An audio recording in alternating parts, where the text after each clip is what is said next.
میں نے سنا ہے تم شادی کرنے والے ہو۔ جی عنقریب میری شادی ہونے والی ہے۔ شادی کرنے کی کوئی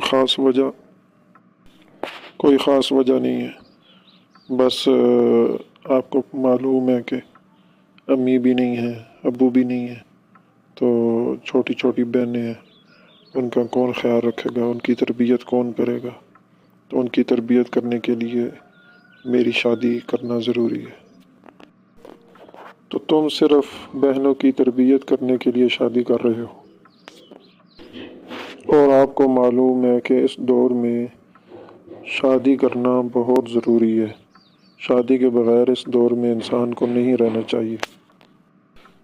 وہ بات ٹھیک ہے، لیکن شادی کرنے سے پہلے بندے کے پاس اپنا مکان ہونا چاہیے، بندے کے پاس اپنا کاروبار ہونا چاہیے، تاکہ شادی کے بعد کی جو ذمہ داریاں ہیں وہ بآسانی حل ہو سکے۔ انکل، میری دکان میں اتنی برکت ہے کہ انشاءاللہ العزیز شادی کے بعد کی سارے اخراجات، سارے مسائل اللہ تعالیٰ اسی دکان سے پورا کرتا رہے گا انشاءاللہ۔